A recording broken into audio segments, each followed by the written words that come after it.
નમસ્કાર. ગુજરાત વિશ્વકોશ ટ્રસ્ટ દ્વારા આયોજિત ભદ્રંકર વિદ્યાદીપક જ્ઞાન વિજ્ઞાન વ્યાખ્યાન શ્રેણીમાં આપનું સ્વાગત છે. આજના વક્તા છે શ્રીમતી સુધાબેન ભટ્ટ અને તેમનો વિષય છે ચારધામની યાત્રા સ્થાપત્યની દ્રષ્ટિએ. સુધાબેન ભટ્ટ એક નકશીક શિક્ષિકા છે. આજીવન તેમણે શિક્ષણ અને સંસ્કારોથી અનેક બાળકોનું ઘડતર કર્યું છે.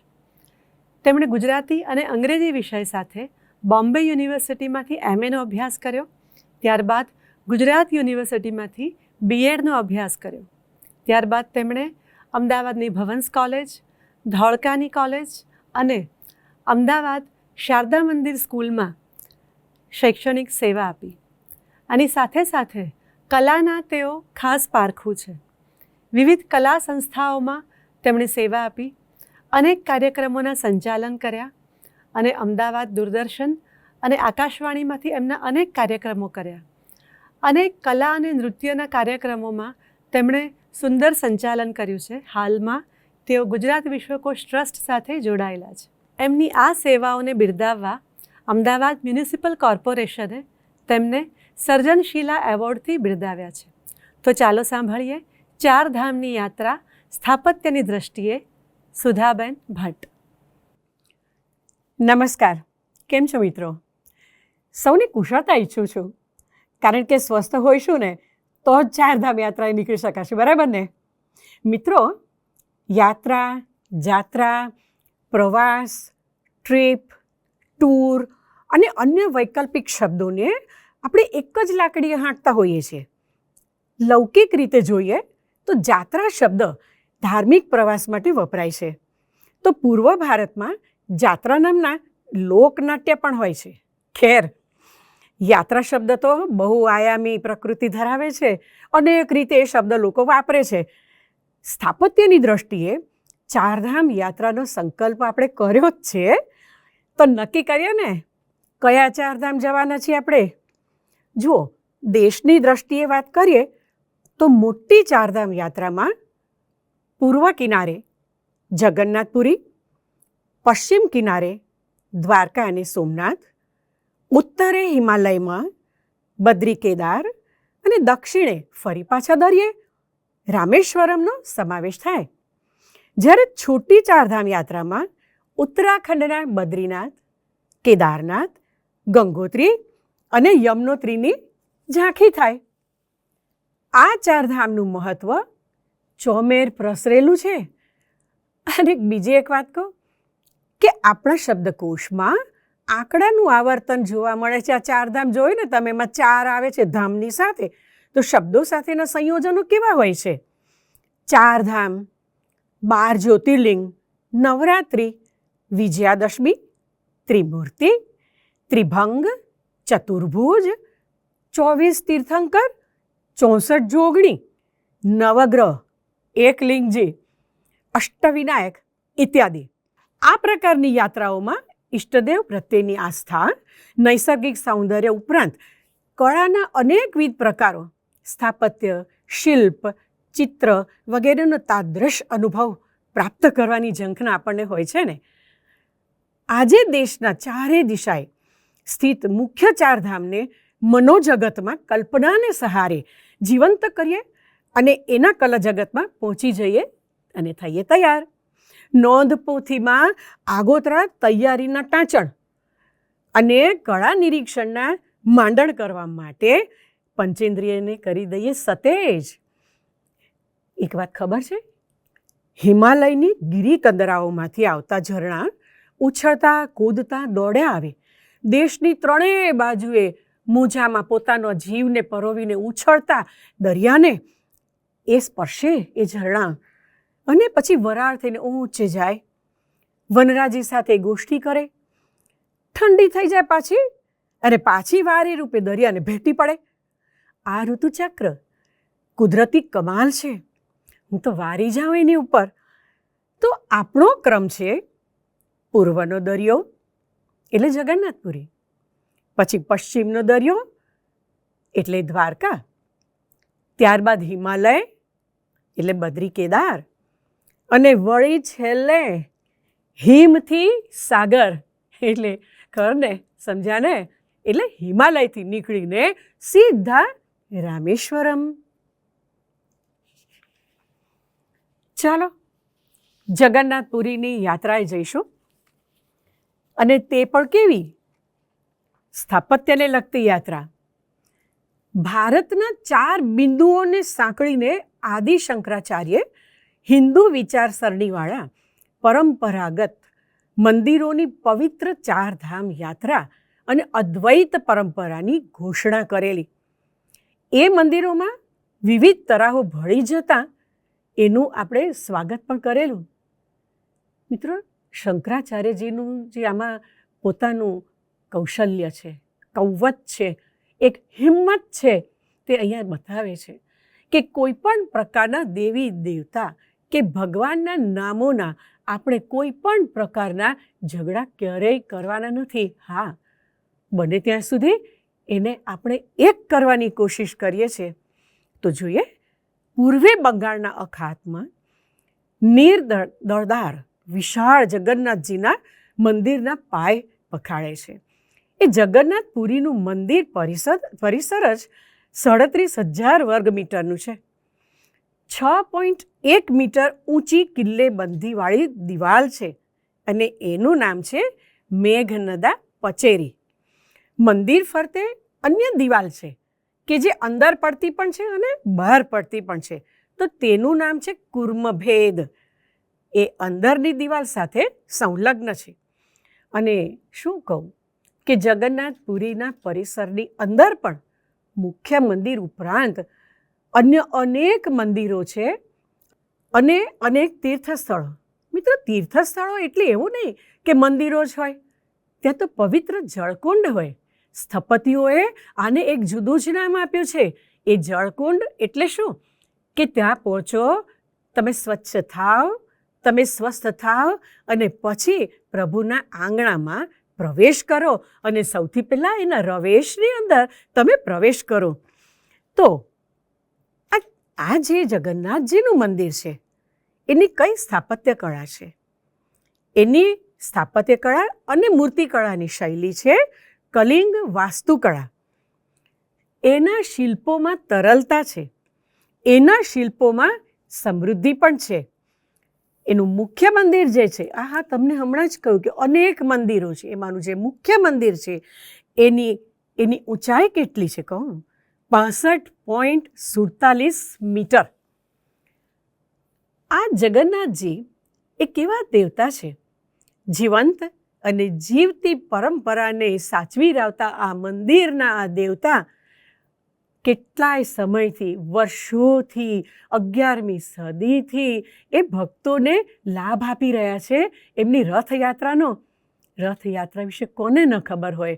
હા, આપણે તો અહીંયા આગળ મંદિર વિશે વાત કરવાની છે, રથયાત્રાની કદીક ફરી કરશું વાત. હા, તો આ મંદિરની સંરચના છે એમાં દેઉલા પેટા શૈલી છે, જેમાં વિમાન. તમને કહું કે વિમાન એટલે શું? વિમાન એટલે મંદિરનો મુખ્ય મધ્યસ્થ દેહ, જેની સાથે ગર્ભગૃહમાં જગન્નાથજી, સુભદ્રાજી અને બલભદ્રજી બિરાજમાન છે. લીમડાના લાકડાની હસ્ત વિનાની મૂર્તિઓ, એની વાર્તા તો આપણે સૌ જાણીએ છીએ. તો એ વાર્તા અહીંયા હમણાં રહેવા દઈએ, કારણ કે એ તો તમે જ મને કહેવાના છો. તો એ લોકો 3 ક્યાં બિરાજે છે?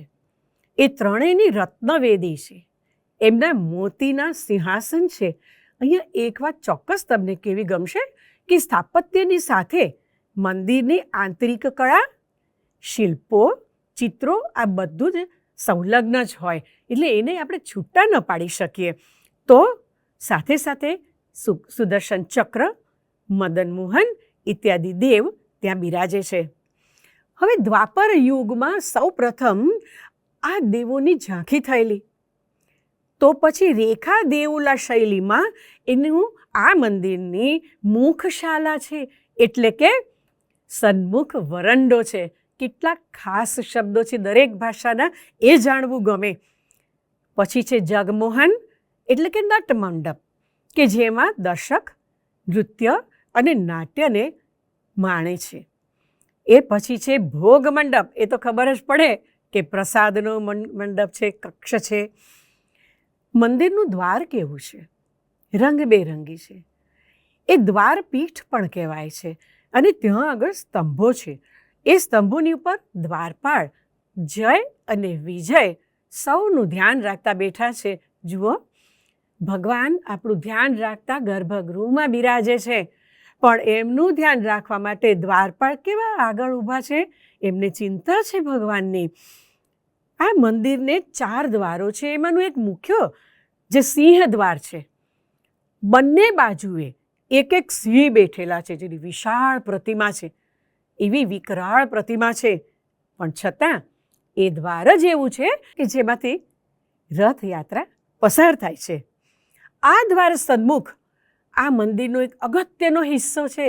ભાવકો, રસિકો, તમને ખાસ કહું છું કે એક અખંડ સ્તંભ છે જેને 16 ભુજાઓ છે, એટલે કે હાથ.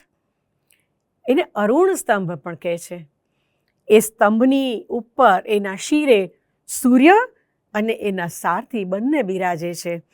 કોણાર્ક મંદિરથી એને અહીં લાવ્યા હતા એવો એક રેકોર્ડ બોલે છે, પણ અત્યારે તો એનું સ્થાન આ મંદિરમાં અપૂર્વ છે, અદ્વિતીય છે. આ જગન્નાથજીનું મંદિર એક સ્થાપત્ય રત્ન છે. એમ કહું તો એમાં અતિશયોક્તિ નથી કરતી હું. 10મી સદી પહેલાં બંધાયેલું અને એ અવંતી રાજા ઇન્દ્રદ્રુમે બાંધેલું. પણ આપણને એ ખબર છે કે 10મી સદીમાં જ્યારે બંધાયું ત્યારે તેનું પુનઃનિર્માણ થયેલું. એ પહેલાં તો 4થી 5મી સદીથી આ દેવ અહીં બિરાજે છે એવું કહેવાય છે, શાસ્ત્રોમાં કહેવાય છે, ગ્રંથોમાં કહેવાય છે. હવે વર્તમાન મંદિર જે છે એનું સ્થાપત્ય 10મી સદી પછી પુનર્નિર્માણ થયું, એમાં શરૂ થયું. આ બધું શિલાલેખ કહે છે અને તામ્રપત્ર ઉપર પણ એની નોંધ છે. મુખ્ય મંદિર અનંતવર્મને બંધાવ્યું. હવે 16મી સદીમાં શું થયું? જો દરેક મંદિરનો ઇતિહાસ તપાસીએ તો દરેક સદીમાં, કદાચ દરેકમાં તો નહીં, પણ 2-3 સદી છોડીને તો એમાં જીર્ણોદ્ધાર કરવો જ પડે. કુદરત એનું કામ કરે. વંટોળ આવે, ભૂકંપ આવે, કેટલીક વાર ખૂબ ગરમીથી એની ભીંતો ખરાબ થઈ જાય. કેટલીક વાર આપણે એટલે કે માનવો પણ એને ખરાબ કરી દઈએ છીએ. એ પણ એક અફસોસની વાત છે. પણ ચોક્કસ આપણે કહી શકીએ કે 16મી સદીમાં એનું નૂતન સંસ્કરણ થયું. હવે મુખ્ય મંદિર જે છે તે એક વક્રીય, જો શબ્દ પ્રમાણે ખ્યાલ આવે કે સહેજ વાંકું એવું મંદિર છે. એમાં સૌથી ઉપર નીલચક્ર છે, જે ભગવાન વિષ્ણુનું 8 આરીવાળું પૈડું કહેવાય છે. એ પવિત્ર છે પૈડું. એ ચક્ર અષ્ટધાતુથી બનેલું છે. મંદિરના મિનાર પર પથ્થરના ઊંચા મંડપ પર બેઠેલું આ નીલચક્ર આખા જગન્નાથપુરી નગરમાંથી ઠેક ઠેકાણેથી દેખાય. અરે 10 કિલોમીટર છેટે પણ આપણે એ જોઈ શકીએ છીએ. હવે આ આખું મંદિર એવી રીતે બંધાવ્યું છે કે દિવસના, જોજો હા, બહુ સરસ છે કે દિવસના કોઈ પણ ભાગમાં એનો પડછાયો જમીન પર પડે જ નહીં. આને તો એક ઇજનેરી કમાલ કહીએ કે એ સમયના સ્થપતિઓની બુદ્ધિ કે દૂરંદેશી, શી ખબર. અને તેથી જ તો કદાચ વક્રીય રચના કરી હશે. આ કલિંગ સ્થાપત્ય શૈલી પ્રાચીન કલિંગ નગરની છે. તે પહેલાં એનું નામ ઉત્કલ શૈલી હતું. ત્યારે રેખા દેઉલા, પીઘા દેઉલા અને ખાખરા દેઉલા એવી વિવિધ શૈલીઓ પણ પ્રવર્તમાન હતી. કલિંગ શૈલી મુજબ ભોંયથી સીધું જ મંદિર હોય. આપણે બરાબર ખ્યાલ રાખવાનો છે કે જમીન પરથી સીધું જ મંદિર, એટલે ક્યાંય કોઈ પણ પ્રકારની જગતી, આપણે જગતી કદાચ નહીં સમજીએ પણ પ્લિન્થ કહીશ તો બધાને ખબર પડશે. કોઈ જગતી, કોઈ પ્લિન્થ કે કોઈ જંઘા નહીં, પણ ઉપર ચડતી ખાંચેદાર ભાત સીધી ભોંયથી શરૂ થાય. અને જેમ ચડીએ તેમ બાલ્કની ટાઈપના કઠેડા પણ જોવા મળે એની ઉપર. એથી આગળ આમલક છે, જે ઝરૂખા ટાઈપ છે. મિત્રો પૂછે કે આમલક એટલે શું? આમળા ખાઈએ છીએ ને આપણે શિયાળામાં. આમળા કેવા દેખાય છે કે જે વળદાર છે, એવા વળદાર આકારને જે વર્તુળમાં ત્યાં મૂકેલા હોય છે તે છે આમલક. તો આમલક હંમેશા શિખર પર જતી વખતે વચ્ચે પણ આવે, મધ્યમાં અને ઉપર જઈએ ત્યારે શિખરના કુંભ અને કળશની નીચે પણ આમલક અવશ્ય હોવા જોઈએ. વળી આમલક, કુંભ, કળશ અને છેલ્લે નીલચક્ર એવો ક્રમ પણ આવી શકે. અહીંયા છે એ જ ક્રમ છે. હવે એ આમલકની ખાંચેદાર રચના એ જ તો આની ખાસિયત છે.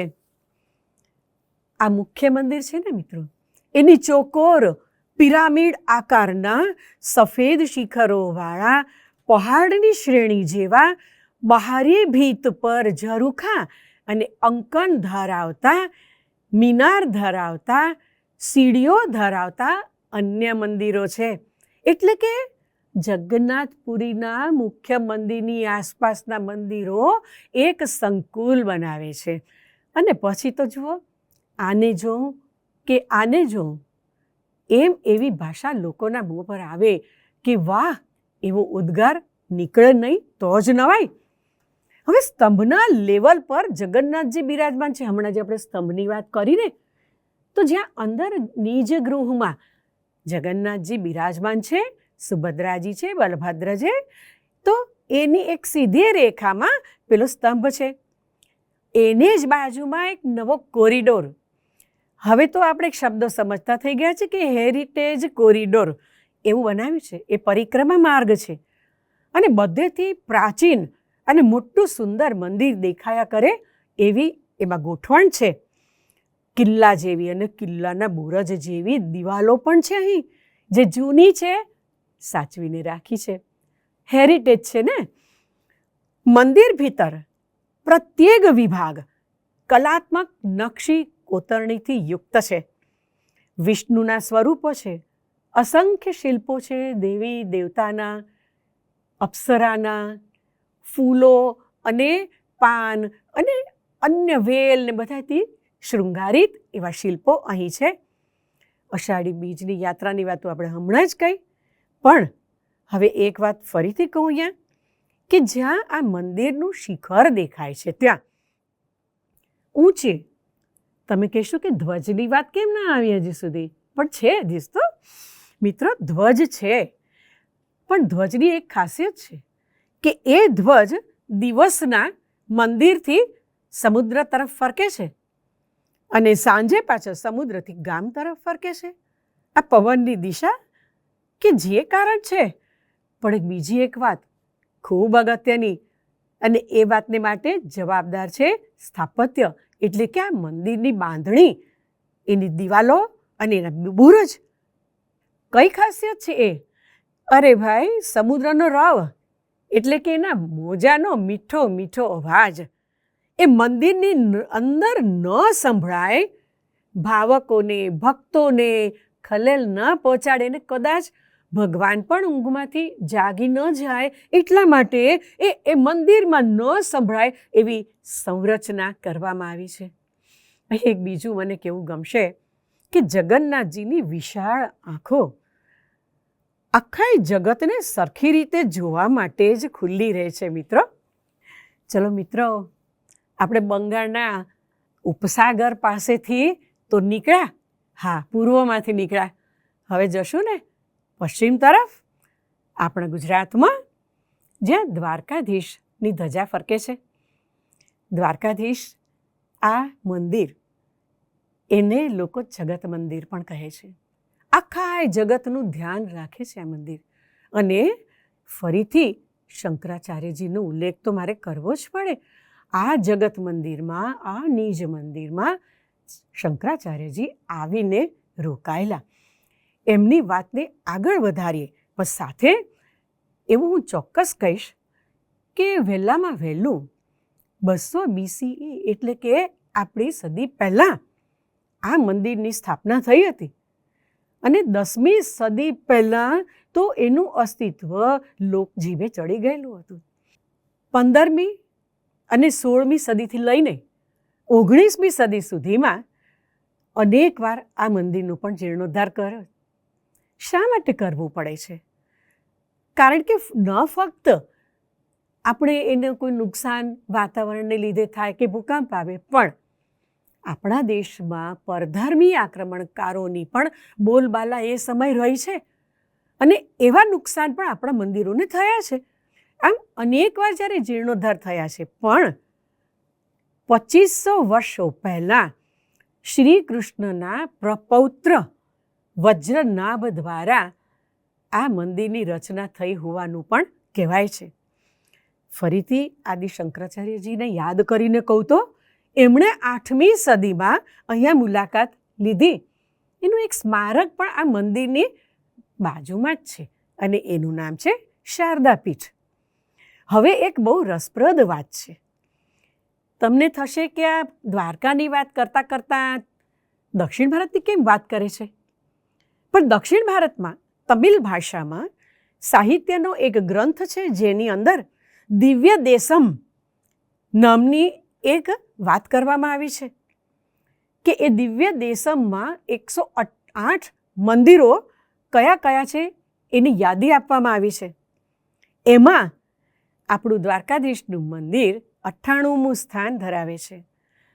દિવ્ય પ્રબંધન નામના પવિત્ર ગ્રંથમાં પણ તમિલ ભાષામાં આ મંદિરની નોંધ સહર્ષ સગર્વ લેવાઈ છે. હવે અરબી સમુદ્રના સ્તરથી 400 ફીટ ઊંચાઈ પર આ મંદિર આવેલું છે. આશરે 15મી સદીની સ્થાપત્ય શૈલી મારું ગુર્જર શૈલી, ક્રમાનુસાર આ શૈલી બીજી શૈલીમાં પણ પરિવર્તિત થઈ હોવાના દાખલા છે કે જે મંદિર શૈલી કહેવાય, શિખર શૈલી કહેવાય, નાગર શૈલી કહેવાય. આમ કેટલીક વાર આવી બધી ગણનાઓ જુદા જુદા સંદર્ભમાં કરવામાં આવે. તો જ્યારે આ મંદિર બન્યું ત્યારે એ મારું ગુર્જર શૈલીનું મંદિર બન્યું. આ મંદિર 27 મીટર બાય 21 મીટર પૂર્વ પશ્ચિમ લંબાઈવાળું છે અને 29 મીટર ઉત્તર દક્ષિણ લંબાઈવાળું છે, જ્યારે એની પહોળાઈ 23 મીટર છે. ચૂનાના પથ્થરમાંથી એનું સર્જન થયું છે. તમને ખબર છે એક વાત કે ચૂનાનો પથ્થર હોય ને ત્યાં ગીચ કોતરણી થઈ શકે, કારણ કે એ થોડોક નરમ હોય અને એની અંદર કોતરણી કરવી સહેલી હોય. જ્યારે પેલું ગ્રેનાઇટ હોય છે ને એ ઘણો કઠણ હોય છે એના કરતાં, ત્યારે કોતરણી કરવી અઘરી પડે. પણ એના પર દાખલા આપણે આગળ ઉપર જોઈશું. તો 5 માળની આ ભવ્ય ઇમારત છે મંદિરની અને એની દેખરેખ રાખે છે કોણ ખબર છે? 5 માળની ઉપાડીને કોણ ઊભા છે? 72 સ્તંભો ઊભા છે. અને કેવા છે? ગીચ મજાની કોતરણીવાળા, કે જે કોતરણીની અંદર આપણને કુદરતના, વનસ્પતિના ઘણા બધા અંકન મળે, દેવી દેવતાની મૂર્તિઓ મળે અને સાથે સાથે ચૂનાના અન્ય 60 સ્તંભો પણ છે. દ્વારકાધીશ મંદિરને 2 પ્રવેશ દ્વારો છે.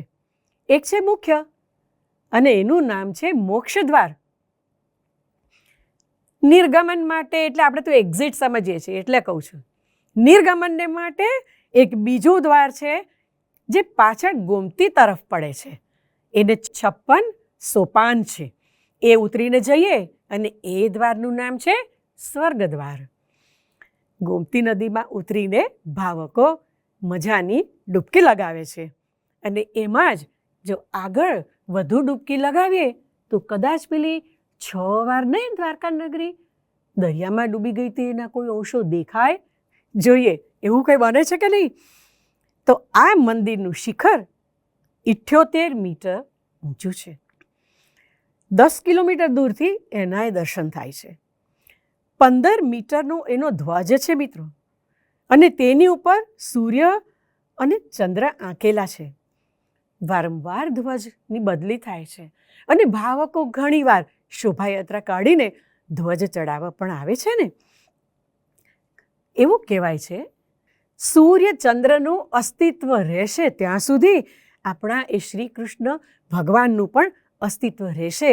આ એક એવી નેક ભાવના ભક્તોના હૃદયમાં છે કે ક્યાં સૂર્ય ચંદ્ર જેને આપણે કહીએ કે બ્રહ્માંડીય તત્વો છે એની સાથે આપણા દેવની સરખામણી અહીં આપણે કરીએ છીએ.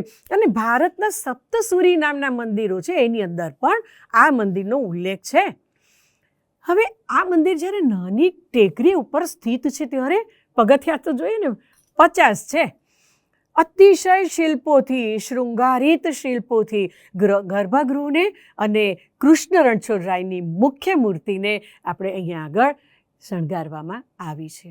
જ્યારે જ્યારે દર્શનના લાવા મળે છે ત્યારે ભક્તો આનંદમાં ભાવ વિભોર થઈ જાય છે.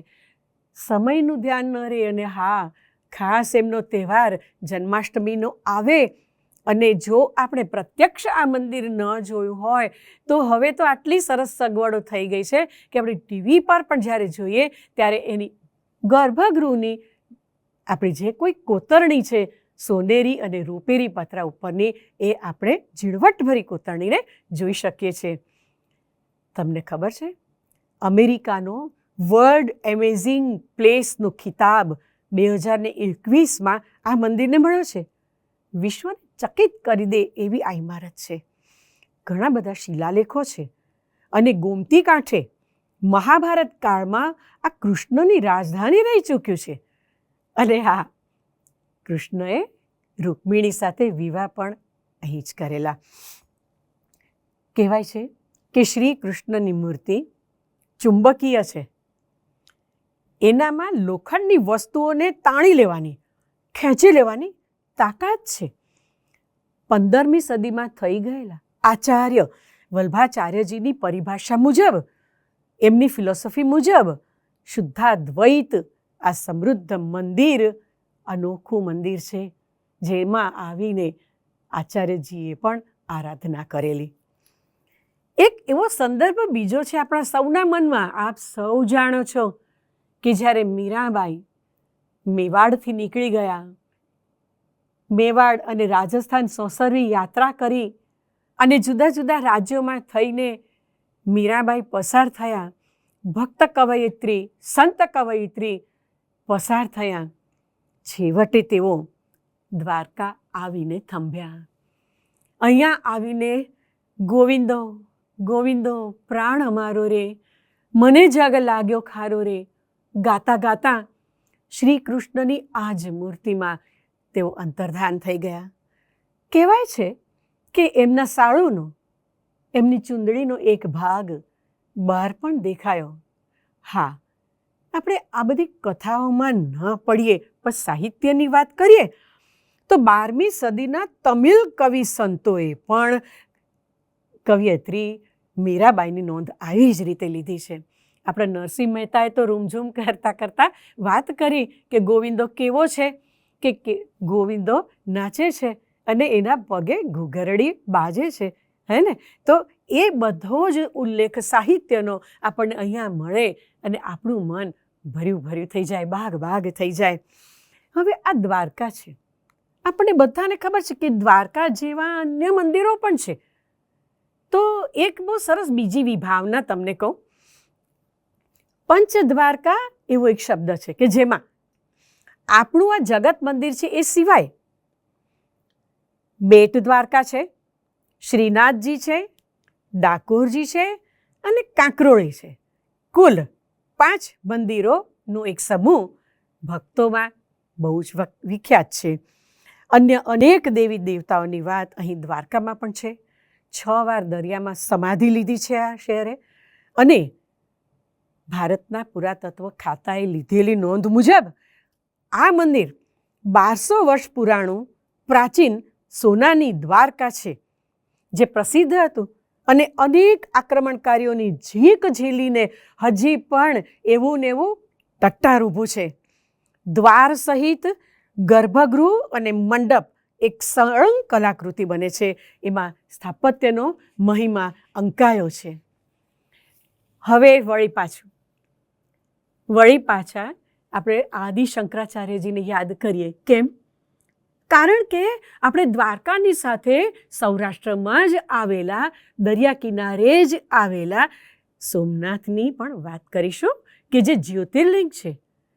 તમે જુઓ, જ્યારે આ સોમનાથની વાત આવે છે ત્યારે શંકરાચાર્યજીની વિચારસરણી મુજબ દેવોના નામ, સ્વરૂપ કે સ્થાન અને કોઈ શંકા હોય કે ન હોય, આ શ્રદ્ધા અને ફિલસૂફીથી, આચાર વિચાર અને વલણથી જ આપણે એને વિચારવું અને એની મહત્તાને સ્વીકારવી. કારણ કે કોઈ એક દેવ અને બીજા દેવની સરખામણી કરવી નહીં. અહીંયા બંને ભેગા આપણે એમને વિચારીએ છીએ. તો જ્યારે એક સમય શંકરાચાર્યજીએ આ વિચાર આપ્યો ત્યારે એક સમયે એકલું દ્વારકા જ આ યાદીમાં હતું. પણ મિત્રો, આપણી બહોળી વિચારસરણી, ઉદાર નીતિવાદ થવાને કારણે એની સાથે આપણે જ્યોતિર્લિંગવાળા આ આદિ મંદિરને પણ, કે જ્યાં સોમનાથમાં પ્રથમ જ્યોતિર્લિંગ છે, એની વાત પણ આપણે કરી લઈએ. તો દ્વારકાની પશ્ચિમ છેડે સાથે સોમનાથ જ્યોતિર્લિંગ આવેલું છે. 1લી થી 9મી સદી સુધીમાં થયેલા ફેરફારો અને પરધર્મી આક્રમણોને સહન કરીને આજે પણ છાતી તાણીને ઊભેલા આ સોમનાથ મંદિરને વંદન કરીને કહું કે એની શૈલી પણ મારું ગુર્જર છે. સ્થાપત્ય શૈલી જે હિન્દુ સ્થાપત્ય કહેવાય છે, અને હમણાં જ કહ્યું તેમ આગળ જતાં એ નાગર શૈલી પણ કહેવાય. 19મી અને 20મી સદીમાં ખૂબ અભ્યાસુઓએ કર્યો અને મહાભારત અને ભાગવતમાં જે કોઈ ઉલ્લેખ હતા એને પણ તપાસીને વિદ્વાનોએ કહ્યું છે કે આ બંને મંદિરોનું મહાત્મ્ય એક સરખું છે. આ મંદિરમાં જ્યારે બંધાયું ત્યારે પ્રાચીન સમયમાં વચ્ચોવચ્ચ શિવલિંગ હતું. એ વખતે 11મી અને 12મી સદીનો સમયગાળો હતો અને પાયો જ માત્ર બચેલો. એ વખતે ત્રિઅંગ સંધાર પ્રાસાદ પણ એ કહેવાતું અને સંસ્કૃત વાસ્તુશાસ્ત્ર મુજબ એને બચાવી લેવામાં આવ્યું એમ કહેવાય છે. આ મંદિરનું ગર્ભગૃહ મુખમંડપ અને ગૂઢ મંડપની સાથે સંલગ્ન છે. મંદિરનું મુખ પૂર્વાભિમુખ છે. અતિ શૃંગારિત સુરેખ ફૂલપત્તી ભાતથી સજ્જ હતું. સુંદર છે. ઊંચી પીઠ અને વેદીબંધ પોડિયમ એ જૂના સમય પણ હતા અને તે ગોખલા સાથે જોડાયેલા. અહીંયા આ મંદિરની દિવાલને અડીને અનેક કુંભો છે. ગર્ભગૃહ 2 સ્તરની જંઘા પર સ્થિત છે. તે મહામારું શૈલી મુજબ પણ થયું છે. જેમ ગુજરાતની મારું ગુર્જર શૈલી હતી, એમ આ મહામારું એટલે આપણે વાત થઈ એ મુજબ કે શૈલીમાં થોડા કંઈક આમ તેમ ફેરફારો થઈ શકે. નાના નાના મોટા મોટા બધા પ્રકારના સ્તંભો મંદિરની શોભા બની રહ્યા છે.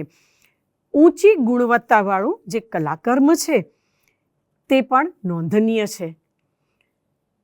તમને ખબર છે એક વાત કે મધ્યપ્રદેશના રાણી અહલ્યાબાઈ હોલકર એમણે પણ ખૂબ બધા મંદિરોને બચાવ્યા છે. એમ આપણા આ જૂના સોમનાથ મંદિરને પણ એમણે નવનિર્મિત કરાવીને ખૂબ શ્રદ્ધાપૂર્વક ઊભું કર્યું હતું અને હજી આજે પણ એ મંદિર અસ્તિત્વ ધરાવે છે, જે અત્યારના વર્તમાનના આ સોનાના ઢોળાવવાળા સ્તંભોવાળા મંદિરની સમક્ષ છે. હાલ આજે નવા મંદિરની વાત કરું છું. તેને 3 ગુંબજ છે. છાપરા ઉપર, ગર્ભગૃહ ઉપર અને મંદિરના અંદરના ભાગની ઉપર આમ 3 ગુંબજ દેખાય છે. જે વિશાળ પથ્થરના બાંધકામનું આ મંદિર છે તેમાં એક ગુંબજ સ્તંભોને ટેકો દે છે.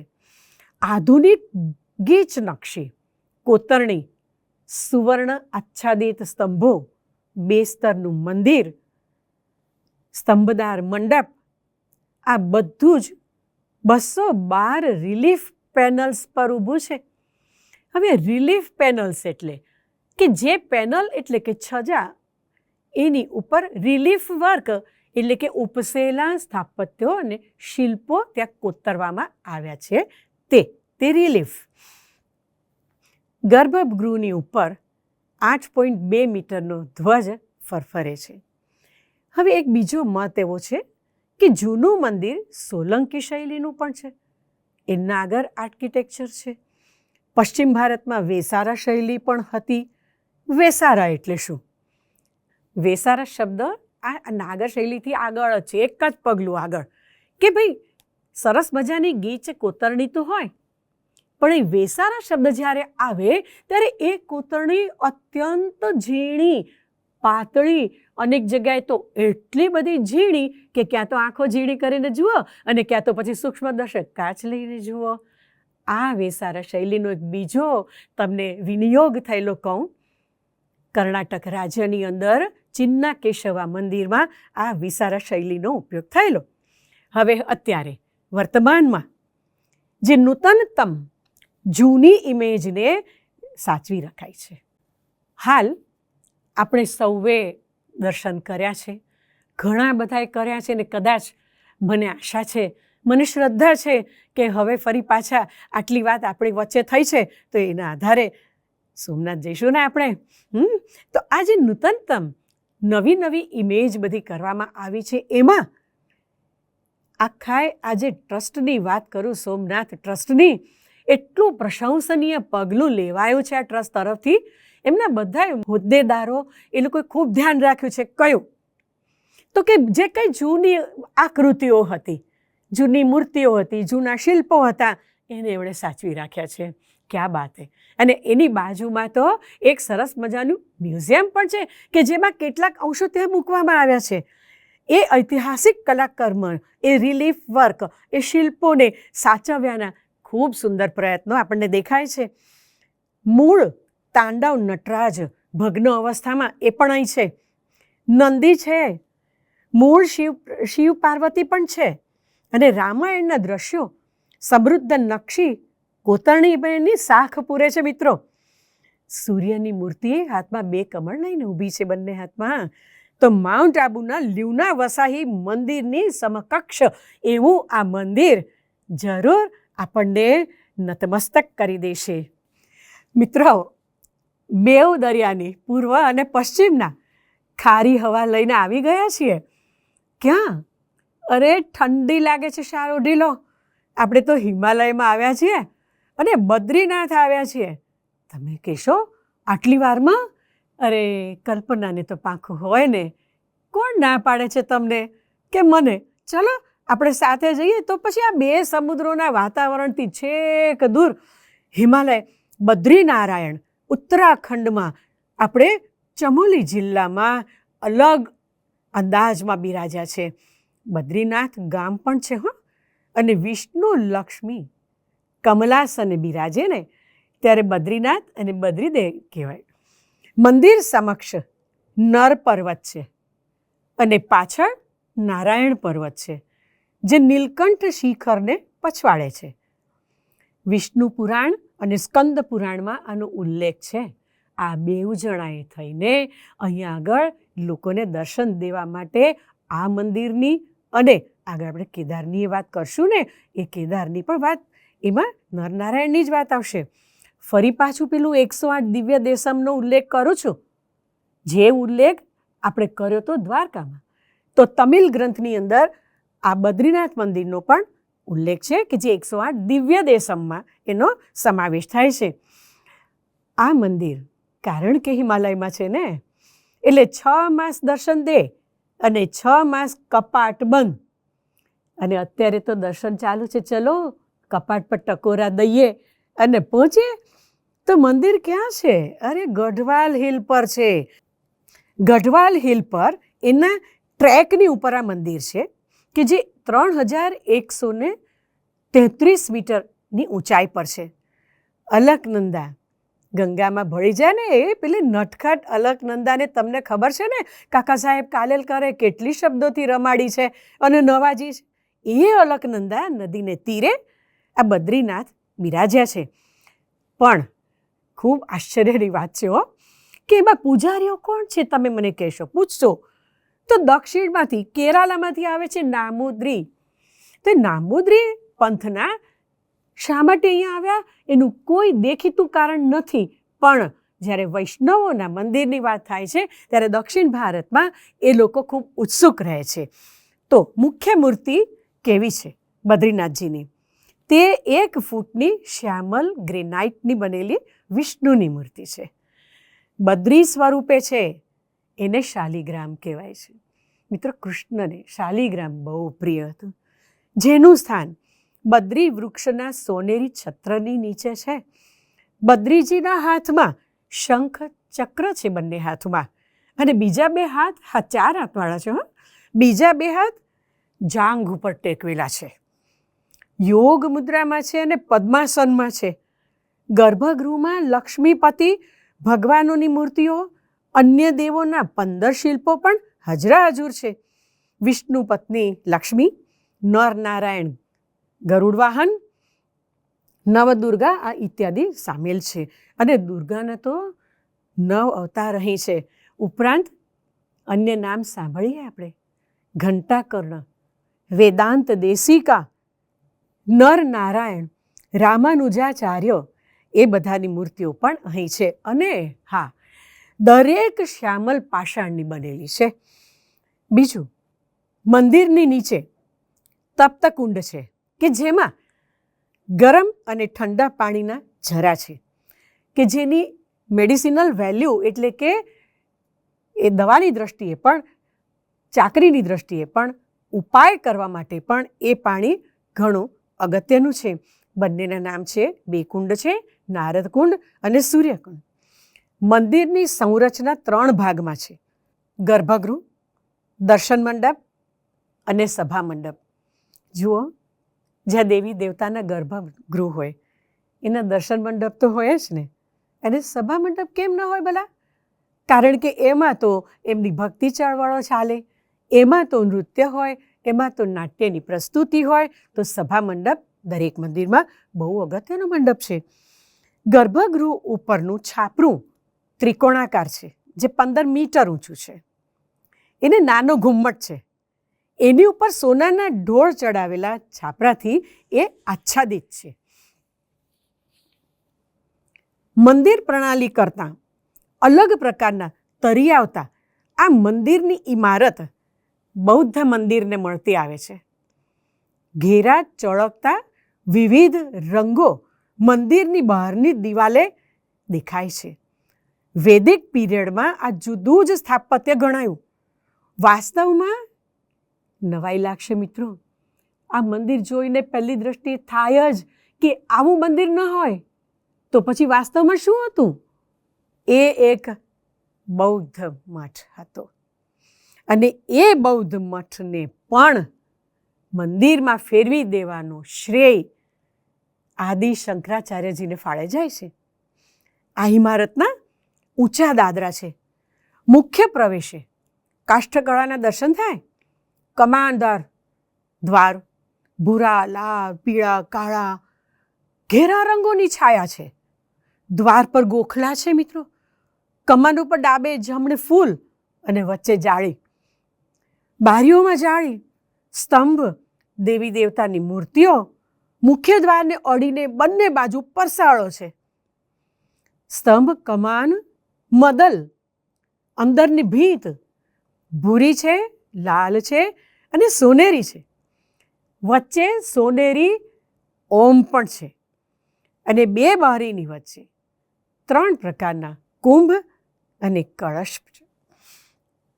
આજુબાજુ ત્રિકોણ છાપરા, કથ્થઈ રંગ ઉપર પીળી છજા, અને 3 છજા એકબીજાની સન્મુખ છે. મુખ્ય દ્વાર અને છજાને ટેકો કરતા મદલ. મિત્રોએ ઘણીવાર પૂછ્યું છે કે મદલ એટલે શું, કે જેને આપણે ઇંગ્લિશમાં એંગલ કહીએ છીએ તે.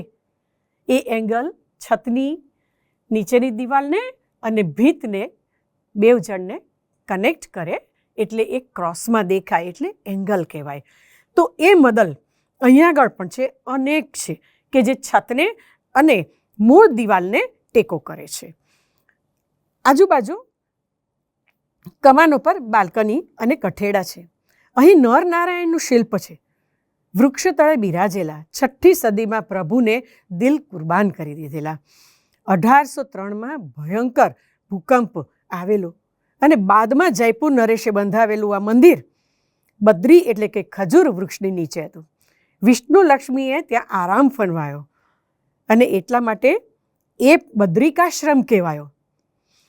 એક બીજી સરસ વાત છે કે અલકનંદા નદીના પાછલા ભાગે ઠંડા ગરમ 2 પ્રકારના કુંડ મળ્યા, તેથી એ બદ્રી વિશાલ કહેવાયું આ મંદિર. અને જેવી રીતે દ્વારકામાં 5 દ્વારકા હતી ને, એવી રીતે આ બદ્રીમાં પણ 5 બદ્રી છે.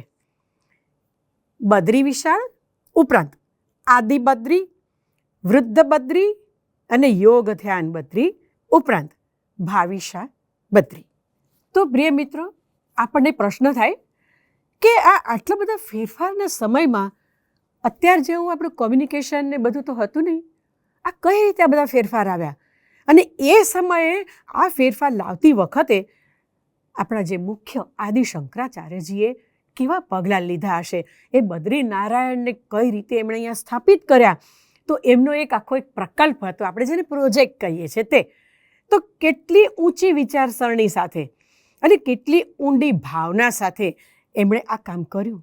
હવે આપણે હમણાં પણ જ વાત કરી કે સમ્રાટ અશોકના સમયમાં આ મંદિર 8મી સદી સુધી બૌદ્ધ મઠ અંતર્ગત હતું.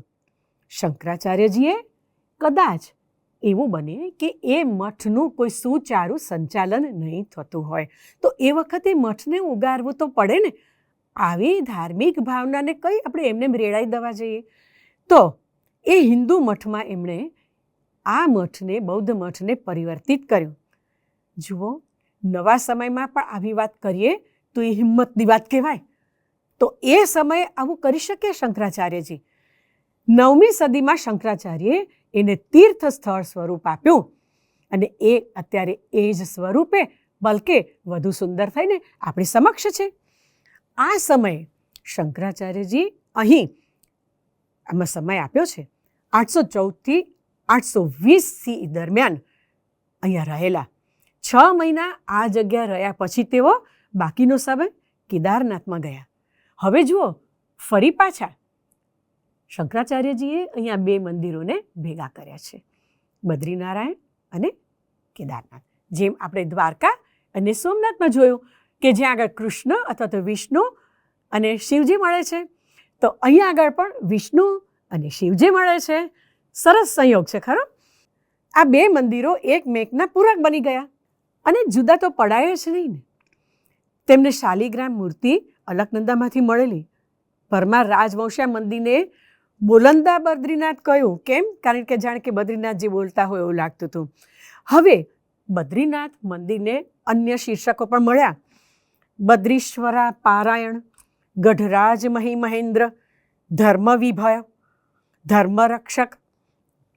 16મી સદીમાં જ્યારે આ પેલી શાલિગ્રામવાળી મૂર્તિ મળી ને, ત્યારે અહીં પેલા દક્ષિણના પૂજારીઓ આવી લાગ્યા અને 17મી સદીમાં ગઢવાલ રાજાએ આ મંદિરનો વિસ્તાર કર્યો.